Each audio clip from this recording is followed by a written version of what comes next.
और एक चलते चलते छोटी सी 2-3 आखिरी बातें कि अगर हम हमारे परिवार में एक भौतिक काम और कर सकें, एक भौतिक काम तो मैंने कहा कि सब साथ मिलकर खाना खाएं, संवाद के लिए वो बहुत जरूरी है। संवाद क्यों जरूरी है? क्योंकि जुड़ाव उसी से होता है आदमी का। हर क्षण संवाद हर बार नया जुड़ाव लाता है। आप कई बार महसूस करेंगे कि संवाद करते करते आपका किसी के प्रति प्रेम बढ़ता है या किसी के प्रति आकर्षण बढ़ता है। उसको जितना कम करते जाएंगे प्रेम भी कम होगा, आकर्षण भी कम होगा, सब चीजें कम होती जाएंगी। प्रेम तत्व कम होगा, मैंने आपसे कहा टेंशन बढ़ेंगे वगैरह वगैरह सब होगा। तो इसलिए इसका बहुत महत्व है। इसी के साथ एक चीज का और महत्व है, जो भौतिक बात है वो ये एक दूसरे की सेवा करना। हम बीमार हैं तो हमारी कोई सेवा करे, लेकिन अपेक्षा न रखें। मैंने आपसे पहले कहा अपेक्षा रखेंगे तो मोह में जाएंगे और बिना अपेक्षा के करेंगे तो प्रेम में जाएंगे। तो प्रेम के आधार पर हम सेवा करें। मान लीजिए हमारे पिताजी बीमार हैं, हमारी मां बीमार है, हमारा भाई बीमार है, हमारी बहन बीमार है या हम बीमार हैं, तो मैं बीमार हूं तो मेरी कोई सेवा कर रहा है, या कोई दूसरा बीमार है तो मैं उसकी सेवा कर रहा हूं, बिना इस अपेक्षा के कि ये मेरी करें तो बहुत अच्छा, लेकिन अपेक्षा ना हो उसमें। तो क्या होगा कि प्रेम तत्व प्रबल होता जाएगा, लगातार बढ़ता जाएगा। और सेवा आप जानते हो इतना बड़ा माध्यम है जो किसी को भी जीत सकते।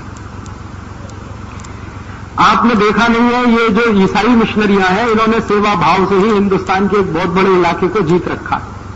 आप कभी नॉर्थ ईस्ट में जाइए, नागालैंड, मिजोरम, मणिपुर, त्रिपुरा, वो पूरा हिस्सा हिंदुस्तान से कटकर अलग होने को तैयार है सिर्फ सेवा के आधार पर। उन्होंने कुछ वो बना दिए हैं हॉस्पिटल, कुछ खोल दिए हैं स्कूल, उन स्कूलों में पढ़ाते हैं बच्चों को, हॉस्पिटल में करते हैं मरीजों की सेवा।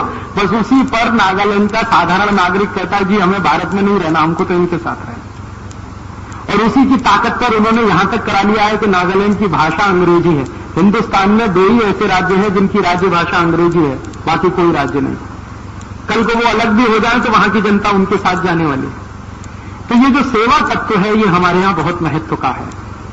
और ये महत्व का तत्व तो हम परिवार से शुरू करें। परिवार में एक दूसरे की सेवा करना, वो छोटा हो या बड़ा हो, ये इमैटीरियल है।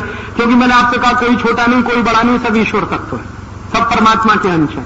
आप उनके साथ रह रहे हैं ये आपका सौभाग्य है, या वो आपके साथ रह रहे हैं तो ईश्वर ने आपको मौका दिया है, ट्रस्टी बनाकर इस घर में आपको भेजा। ये भाव अगर आपके मन में है तो किसी की भी सेवा करने में आपको कोई हिचक नहीं आएगी, छोटा हो या बड़ा। तो अगर आपने भौतिक रूप से ये सेवा करना, भौतिक रूप से संवाद करना, एक साथ मिलकर भोजन करना, एक साथ मिलकर बातें करना, ये कुछ छोटी छोटी भौतिक बातें करना शुरू कर दिया, आप बहुत सारे तनाव, बहुत सारे टेंशन, बहुत सारे परिवार के क्लेश, झगड़े सब मिट जाएंगे। मैं कहना ये चाहता हूं कि झगड़े सभी परिवार में होते हैं, कलह सभी परिवार में होती है, क्लेश सभी परिवार में होता है। कोई ऐसा परिवार दुनिया में नहीं होगा जहां झगड़े ना हो, क्लेश ना हो, कलह ना हो। लेकिन उसको कम करना, उसको समाप्त करना ये हमारे हाथ में है, ये हमारे कंट्रोल में है। हम थोड़े व्यवहार के परिवर्तन से इन सब चीजों को बहुत आसानी से कंट्रोल कर सकते हैं। चलते चलते एक छोटी सी बात और, आजकल हमारे यहां परिवार अगर चलाना है तो कर्तव्य भाव से चलेगा। अभी हमारे देश में एक गड़बड़ हो गई है, और वो गड़बड़ ये हो गई कि एक संविधान आ गया हमारे देश में, जो हमारी इच्छा से नहीं बना है। ये बिल्कुल सही बात है। We the people of India, ये सबसे बोगस बात है जो लिखी हुई है, क्योंकि हमने कभी आत्मार्पित नहीं किया। 300 लोग थे जिन्होंने इसको बना दिया और उन्होंने घोषित कर दिया कि ये हो गया। अब उसमें गड़बड़ी जो हो गई है, मूल में भूल वो ये हो गई है कि जो कुछ उसमें है वो अधिकार प्रधान है, कर्तव्य प्रधान कुछ है ही नहीं। पूरे संविधान आपको ये अधिकार, आपको ये अधिकार, आपको ये अधिकार, आपको ये अधिकार, आपको ये मौलिक अधिकार, आपको वो मौलिक अधिकार, कर्तव्य भाव उसमें नहीं है। एक जगह है बस पूरे कॉन्स्टिट्यूशन में, आर्टिकल 51, बस उसके बाद कहीं कुछ नहीं है। और अधिकारों के लिखान निकालूं तो 20 आर्टिकल है। तो ये जो अधिकार प्रधान हमने बनाया अपने संविधान को, तो सरकार भी पूरी तरह से अधिकार प्रधान है। सरकार को ये अधिकार है, सरकार को ये अधिकार है, सरकार को ये अधिकार है, सरकार को ये अधिकार है। कर्तव्य क्या है? वहां पे ठन गोपाल।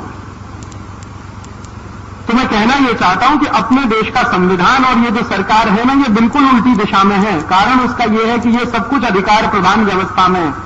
अपना परिवार अधिकार प्रधान व्यवस्था में नहीं चल सकता।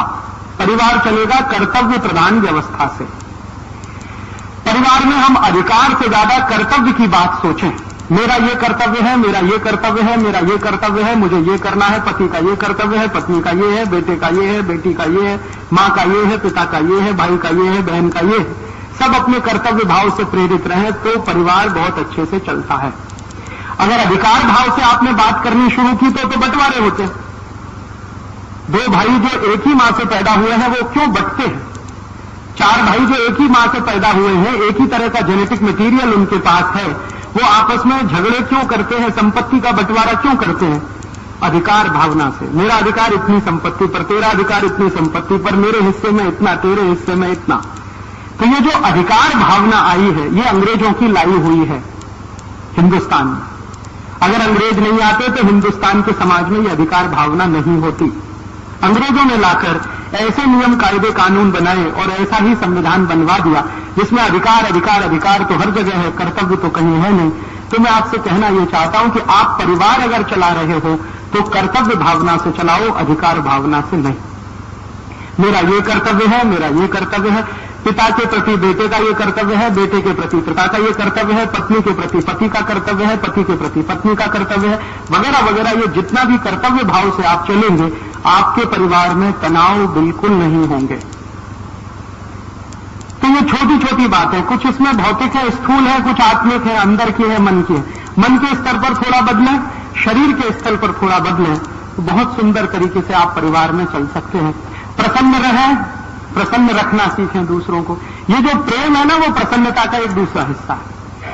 कोई पूछे प्रेम का भौतिक स्वरूप बता दो, आप किसी को प्रसन्न रख सकते हैं तो प्रेम करते हैं, नहीं रख सकते तो आप प्रेम नहीं करते, मोह कर सकते हैं उससे।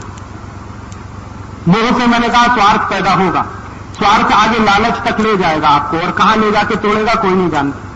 लेकिन अगर आपने प्रेम रखा है तो प्रेम में से तो स्वार्थ कभी आने वाला नहीं, प्रेम से तो प्रसन्नता ही निकलेगी, आनंद ही निकलेगा, त्याग की भावना आएगी, कर्तव्य की भावना आएगी। जहां प्रेम प्रधान होगा वहां कर्तव्य अपने आप आ जाएगा, क्योंकि हमें दूसरे को प्रसन्न रखना है तो कर्तव्य भाव में ही रख पाएंगे, अधिकार भाव में तो नहीं रख पाएंगे। तो मेरा ये कर्तव्य है, ये मानकर मैं करूं। और अपने कर्तव्य हम सब समझते ही हैं, ऐसी कोई बड़ी बात नहीं है। सभी जीव जगत के जीव जंतुओं के प्रति हमारा जो कर्तव्य है वही कर्तव्य है हमारा सबके प्रति, जो हमारे परिवार के साथ है या कुटुंब के हिस्से हैं। और अगर ये हम अपने परिवार में करें तो मैं मानता हूं कि आपका परिवार, हमारा परिवार एक अच्छा परिवार बन सकता है, जिसमें तनाव नहीं होंगे, कलह नहीं होगी, क्लेश नहीं होगी। कलह क्लेश कभी होगी भी तो बहुत आसानी से निकल जाएगी। मैंने आपसे कहा कि कभी कलह हो जाए, क्लेश हो जाए, क्षमा मांगने में देर मत करिए और क्षमा करने में देर मत करिए, तो आप देखेंगे 2 मिनट में सब काफूर हो जाएगा। गलतियां हर आदमी करता है, कोई आदमी आदर्श नहीं होता, न कोई स्त्री आदर्श है, न कोई पुरुष आदर्श है, न कोई बेटा आदर्श है, न कोई बाप आदर्श है। हम में से चूंकि कोई आदर्श नहीं है और हम सब परमात्मा के अंश हैं, ये मानकर अगर हम कोई भी बात करेंगे तो बहुत आसानी से क्षमा करना, क्षमा करवाना या क्षमा देना या क्षमा लेना हमें आ जाएगा। बहुत आसानी से हम प्रेम करना सीख जाएंगे, प्रशंसा करना सीख जाएंगे, सेवा बहुत आसानी से हम कर पाएंगे और परिवार को एक अच्छा स्थान बना पाएंगे।